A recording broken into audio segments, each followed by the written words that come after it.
Hey, Erok here. Today I'm going to be reviewing this thing and I'll be specifically talking about how it helps with Modern Warfare, if it does or if it doesn't.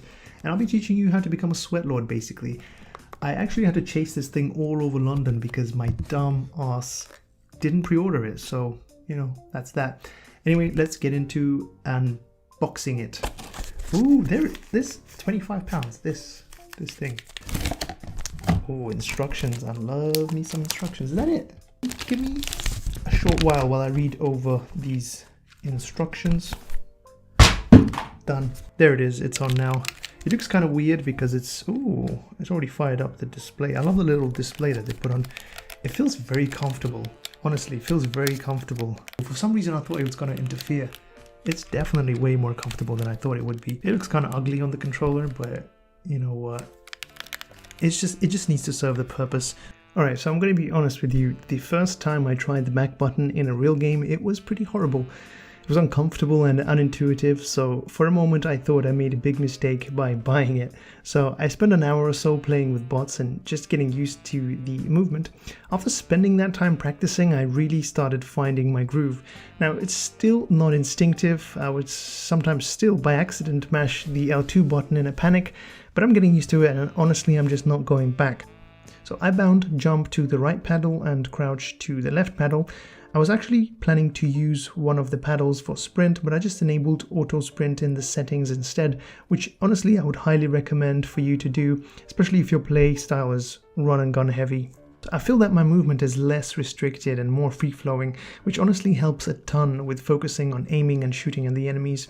As you can see in the video, I'm also able to now dodge enemy fire a little more. Now I don't drop shot much, but for those that do, this would be pretty massive. I do tend to jump around corners, however, and to avoid bullets, and it's been extremely helpful for that. I've noticed when playing with the back button, I've turned some situations which would previously be 50-50 in my favor.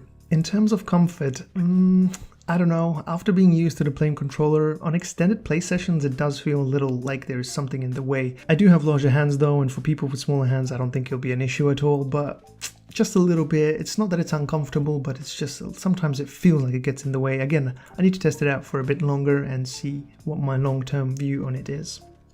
Now, regarding my recommendation, should you actually buy it? I would say yes. It has definitely helped me already, even though I've only spent such a short amount of time with it. It is something that you do have to get used to though, so bear that in mind. But in my opinion, it is a good investment nonetheless if you play Modern Warfare more than rarely. Now, if you can't afford it or you just don't see a need for this attachment, but you still want to improve your game, you can switch to something called the Bumper Jumper controller scheme.